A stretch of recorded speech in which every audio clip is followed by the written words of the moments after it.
جس کا عرض بلد افریقہ کے جنوبی صحرا کے عرض بلد کے مطابق پڑتا ہے، اور بعض کہتے ہیں کہ شام کے متصل مان کے حصہ زمین پر آباد تھا۔ قرآن عزیز نے اس قبیلے کی آبادی کے متعلق ہم کو دو باتوں سے متعارف کرایا ہے، ایک یہ کہ وہ امام مبین پر آباد تھا،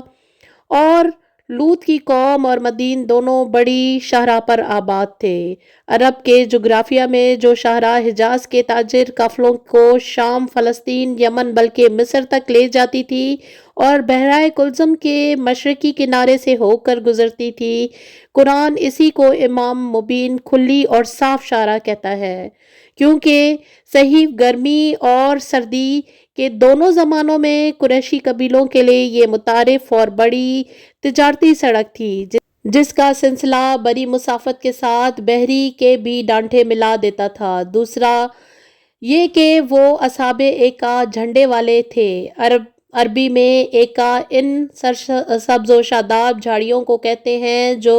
ہرے بھرے درختوں کی کثرت کی وجہ سے جنگلوں اور بنوں میں اگ آتی رہتی ہیں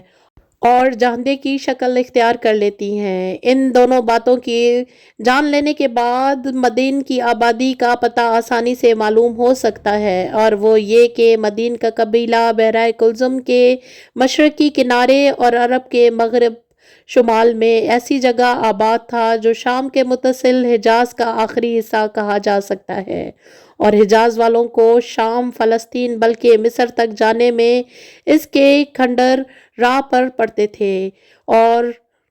جو تبوک کے بالمقابل واقع تھا۔ مفسرین اس بارے میں مختلف ہیں کہ مدین اور اصحاب ایکا ایک ہی قبیلے کے دو نام ہیں یا دو جدا جدا قبیلے ہیں۔ بعض کا خیال ہے کہ دونوں جدا جدا قبیلے ہیں۔ زمانہ بعثت اور ایک غلطی کا ازالہ۔ حضرت شعیب علیہ السلام حضرت موسیٰ علیہ السلام سے صدیوں بعد پیدا ہوئے، یعنی 700 برس بعد، 8ویں صدی کے اوائل میں، کیونکہ احاز کی حکومت کا یہ زمانہ تھا، حالانکہ یہ بالکل غلط اور خلاف واقعہ ہے، اس لیے کہ حضرت شعیب علیہ السلام حضرت موسیٰ علیہ السلام سے بڑے ہیں، اور حضرت موسیٰ علیہ السلام نے حضرت شعیب علیہ السلام کا زمانہ پایا ہے یا نہیں، یہ بات البتہ اختلافی ہے۔ اسی بنا پر قرآن عزیز نے سورۃ الاعراف میں حضرت نوح، حضرت ہود اور حضرت صالح، حضرت لوط اور حضرت شعیب علیہ السلام کے ذکر کے بعد فرمایا، اور اسی طرح سورہ یونس، سورہ حج، سورہ ہود اور سورہ عنکبوت میں بیان کیا گیا۔ دعوت حق۔ بہرحال شعیب علیہ السلام جب اپنی قوم میں مبعوث ہوئے اور انہوں نے دیکھا کہ خدا کی نافرمانی اور معصیت کے ارتکاب کا صرف افراد و احاد میں ہی نہیں پایا جاتا بلکہ ساری قوم گرداب ہلاکت میں مبتلا ہے اور اپنی بدعمالیوں میں اس قدر سرمست و سرشار ہے کہ ایک لمحہ کے لیے بھی ان کو یہ احساس نہیں ہوتا کہ یہ جو کچھ ہو رہا ہے معصیت اور گناہ ہے، بلکہ وہ اپنے نمال کو باعث فخر سمجھتے ہیں۔ ان کی بہت سی بد اخلاقیوں اور نافرمانیوں سے قطع نظر جن کبھی امور نے خصوصیت کے ساتھ ان میں رواج پا لیا تھا وہ یہ تھے: بت پرستی اور مشرکانہ رسوم اور عقائد، خرید و فروخت میں پورا لینا اور کم تولنا، یعنی دوسرے کو اس کے حق سے کم دینا اور اپنے لیے حق کے مطابق لینا بلکہ اس سے زیادہ، تمام معاملات میں کھوٹ اور ڈاکہ زنی، قوم کے عام رواج کے مطابق۔ دراصل ان کی رفاہیت، خوش عیشی، دولت و ثروت کی فراوانی، زمین اور باغوں کی زرخیزی اور شادابی نے ان کو اس قدر مغرور بنا دیا تھا کہ وہ ان تمام امور کو اپنی ذاتی میراث اور اپنی خاندانی ہنر سمجھ بیٹھے تھے، اور ایک ساتھ کے لیے بھی ان کے دل میں یہ خطرہ نہیں گزرتا تھا کہ یہ سب کچھ خدائے تعالیٰ کی عطا و بخشش ہے، کہ شکر گزار ہوتے اور سرکشی سے باز رہتے۔ غرض ان کی فارغ البالی نے ان میں طرح طرح کی بد اخلاقیاں اور قسم قسم کے عیوب پیدا کر دیے تھے۔ آخر غیرت حق حرکت میں آئی اور سنت اللہ کے مطابق ان کو راہ حق دکھانے، فسق اور فجور سے بچانے، امین اور متقی اور با اخلاق بنانے کے لیے انہی میں سے ایک ہستی کو چن لیا اور شرف نبوت اور رسالت سے نواز کر اس کو دعوت اسلام اور پیغام حق کا امام بنایا۔ یہ ہستی حضرت شعیب علیہ السلام کی ذات گرامی تھی۔ خدا کی توحید اور شرک سے بیزاری کا اعتقاد تو تمام انبیاء علیہ السلام کی تعلیم کے مشترک بنیاد اور اصل ہے، جو حضرت شعیب علیہ السلام کے حصے میں بھی آئی تھی، مگر قوم کی خصوصی بد اخلاقیوں پر توجہ دلانے اور ان کو راہ راست پر لانے کے لیے انہوں نے اس قانون کو بھی اہمیت دی کہ خرید و فروخت کے معاملے میں یہ ہمیشہ پیش نظر رکھنا چاہیے کہ جو جس کا حق ہے وہ پورا اس کو ملے، کہ دنیاوی معاملات میں یہی ایک ایسی بنیاد ہے جو متزلزل ہونے کے بعد ہر قسم کے ظلم، فسق و فجور اور مہلک خرابیوں اور بد اخلاقیوں کا باعث بنتی ہے۔ الحاصل حضرت شعیب علیہ السلام نے بھی اپنی قوم کو ان بدعمالیوں کو دیکھ کر سخت دکھ محسوس کیا اور رشد و ہدایت کی تعلیم دیتے ہوئے قوم کو انہی اصول کی طرف بلایا جو انبیاء علیہ السلام کی دعوت اور ارشاد کا خلاصہ ہے۔ انہوں نے فرمایا، اے قوم، ایک خدا کی عبادت کر کے اس کے علاوہ کوئی پرستش کے قابل نہیں، اور خرید و فروخت میں ناپ تول کو پورا رکھ اور لوگوں کے ساتھ معاملات میں کھوٹ نہ کر۔ کل تک ممکن ہے کہ تجھ کو ان بد اخلاقیوں کی برائیوں کا حال معلوم نہ ہوا ہو، مگر آج تیرے پاس خدا کی حجت، نشانی اور برہان آ چکا ہے۔ اب جہل اور نادانی، عفو اور درگزر کے قابل نہیں ہے۔ حق کو قبول کر اور باطل سے باز آ کہ یہی کامرانی اور کامیابی کی راہ ہے، اور خدا کی زمین میں فتنہ فساد نہ کر، جبکہ اللہ تعالیٰ نے اس کی صلاح اور خیر کے تمام سامان مہیا کر دیے۔ اگر تجھ میں ایمان اور یقین کی صداقت موجود ہے تو سمجھ کہ یہی فلاح و بہبود کی راہ ہے، اور دیکھ ایسا نہ کر کہ دعوت حق کی راہ کو روکنے اور لوگوں کو لوٹنے کے لیے ہر راہ پر جا بیٹھے، اور جو آدمی بھی ایمان لائے اس کو خدا کی راہ اختیار کرنے پر دھمکیاں دینے لگے اور اس میں کج روئی پیدا کر کے در پہ ہو جائے۔ اے افراد قوم، اس وقت کو یاد کرو اور خدا کا احسان مانو کہ تم بہت تھوڑے تھے، پھر اس نے امن و عافیت دے کر تمہاری تعداد کو بیش از بیش بڑھا دیا۔ اے میری قوم، ذرا اس پر بھی غور کر کہ جن لوگوں نے خدا کی زمین میں فساد پھیلانے کا شیوا اختیار کیا تھا، ان کا انجام اس قدر عبرتناک ہوا، اور اگر تم میں سے ایک جماعت مجھ پر ایمان لے آئی اور ایک جماعت ایمان نہ لائی تو صرف اتنی ہی بات پر معاملہ ختم ہو جانے والا نہیں، بلکہ صبر کے ساتھ انتظار کر تاکہ اللہ تعالیٰ ہمارے درمیان آخری فیصلہ کر دے، اور وہی بہترین فیصلہ کرنے والا ہے۔ حضرت شعیب علیہ السلام بڑے فصیح و بلیغ مقرر تھے، شیرین کلامی، حسن خطابت، طرز بیان اور طلاقت لسانی میں بہت نمایاں امتیاز رکھتے تھے، اس لیے مفسرین ان کو خطیب الانبیاء کے لقب سے یاد کرتے ہیں۔ بس انہوں نے نرم و گرم ہر طریقے سے قوم کو رشد و ہدایت کے یہ کلمات ارشاد فرمائے، مگر اس بدبخت قوم پر مطلق کوئی اثر نہ ہوا، اور چند ضعیف اور کمزور ہستیوں کے علاوہ کسی نے پیغام حق پر کان نہ دھرا۔ وہ خود بھی اسی طرح بد عمل رہے اور دوسروں کی راہ بھی مارتے رہے۔ وہ راستوں میں بیٹھ جاتے اور حضرت شعیب علیہ السلام کے پاس آنے جانے والوں کو قبول حق سے روکتے، اور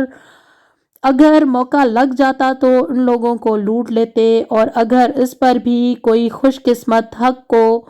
پا کر لبیک کہہ دیتا تو اس کو ڈراتے، دھمکاتے اور طرح طرح سے کنج روئی پر آمادہ کرتے۔ لیکن ان تمام باتوں کے باوجود حضرت شعیب علیہ السلام کی دعوت حق کا سلسلہ برابر جاری رہا۔ حضرت شعیب علیہ السلام کی قوم کے سرداروں نے یہ سن کر جواب دیا، شعیب، ہماری سمجھ میں کچھ نہیں آتا کہ تو کیا کہتا ہے۔ تو ہم سب سے کمزور اور غریب ہے. اگر تیری باتیں سچی ہوتی تو تیری زندگی ہم سے زیادہ اچھی ہوتی اور ہم کو صرف تیرے خاندان کا خوف ہے، ورنہ تجھ کو سنسار کر کے چھوڑتے. تو ہرگز ہم پر غالب نہیں آ سکتا. حضرت شعیب علیہ السلام نے فرمایا، افسوس ہے تم پر، کیا تمہارے لیے خدا کے مقابلے میں میرا خاندان زیادہ ڈر کا باعث بن رہا ہے، حالانکہ میرا رب تمام تمہارے اعمال کا احاطہ کیے ہوئے ہے اور وہ دانا و بینا ہے. خیر، اگر تم نہیں مانتے تو تم جانو تم وہ سب کچھ کرتے رہو جو کر رہے ہو. ان قریب خدا کا فیصلہ بتا دے گا کہ عذاب کا مستحق کون ہے اور کون جھوٹا اور کاذب ہے. تم بھی انتظار کرو اور میں بھی انتظار کرتا ہوں. آخر وہی ہوا جو قانون الہی کا ابدی سرمدی فیصلہ ہے، یعنی حجت و برہان کی روشنی آنے کے بعد بھی جب باطل پر اصرار ہو اور اس کی صداقت کا مذاق اڑایا جائے اور اس کی اشاعت میں رکاوٹیں ڈالی جائیں، تو پھر خدا کا عذاب اسی موزانہ زندگی کا خاتمہ کر دیتا ہے اور آنے والی قوموں کے لیے اس کو عبرت بنا کر رکھ دیتا ہے. حضرت شعیب علیہ السلام کی قوم پر عذاب الہی. قرآن عزیز کہتا ہے کہ نافرمانی اور سرکشی کی پاداش میں قوم شعیب علیہ السلام کو 2 قسم کے عذاب نے آ گھیرا، ایک زلزلے کا عذاب اور دوسرا آگ کی بارش کا عذاب. یعنی جب وہ اپنے گھروں میں آرام کر رہے تھے تو بیک وقت ایک ہولناک زلزلہ آیا اور ابھی یہ ہولناکی ختم نہ ہوئی تھی کہ اوپر سے آگ برسنے لگی، اور نتیجہ یہ نکلا کہ صبح کو دیکھنے والوں نے دیکھا کہ کل کے سرکش اور مغرور آج گھٹنوں کے بل اوندھے جھلسے ہوئے پڑے ہیں. پھر انہوں نے شعیب علیہ السلام کو جھٹلایا، پس آ پکڑا ان کو بادل والے عذاب نے جس میں آگ تھی. بے شک وہ بڑے ہولناک دن کا عذاب تھا. محترم ناظرین، پچھلی امتوں اور قوموں کے یہ واقعات کہانیاں نہیں بلکہ عبرت ہے. نگاہوں کے لیے سرمایہ 100,000 عبرت ہے. اگر زیادہ غور و فکر سے بھی کام نہ لیا جائے تو تب بھی بآسانی ان واقعات سے ہم نتائج اخذ کر سکتے ہیں. سورہ اعراف میں مذکور ہے کہ حضرت شعیب علیہ السلام نے اپنی قوم سے فرمایا کہ بلا شبہ تمہارے پاس تمہارے رب کی حجت و بینا آ چکی. مگر قرآن عزیز نے دیگر انبیاء علیہ السلام کی طرح حضرت شعیب علیہ السلام کے کسی معجزہ آیت اللہ کا ذکر نہیں کیا. علماء نے اس سے 2 نتائج نکالے ہیں. ایک یہ کہ اگر نبی اور پیغمبر کسی قوم کا معجزہ نہ بھی لائے اور صرف خدا کے پیغام کے لیے روشن دلائل کی حجت ہی پیش کرے تو یہ روشن برہان ہی اس کا سب سے بڑا اور عظیم الشان معجزہ ہے. دوسرے یہ کہ اس مقام پر بینا کی تفصیل کو خدا کے سپرد کرنا چاہیے، اس لیے کہ ہو سکتا ہے کہ شریعت کی روشن دلائل کے علاوہ حضرت شعیب علیہ السلام کو بھی خدا کی جانب سے دوسرے انبیاء علیہ السلام کی طرح کوئی نشانی بطور معجزہ عطا کیا گیا ہو. اور اگرچہ قرآن نے اس جگہ اس کی تصدیق نہیں کی، مگر شعیب علیہ السلام کے اس خطاب میں اسی جانب اشارہ ہو. ہماری غلطیوں میں سب سے بڑی مہلک غلطی عرصے سے یہ رہی ہے کہ ہم قرآن عزیز کی تعلیم سے یکسر غافل ہونے کی وجہ سے یہ سمجھ بیٹھے ہیں کہ اسلامی زندگی کے ارکان میں صرف عبادات ہی اہم رکن ہے اور معاملات میں درست کاری اور اصلاح معاشرت کو اسلام میں کوئی خاص اہمیت حاصل نہیں ہے.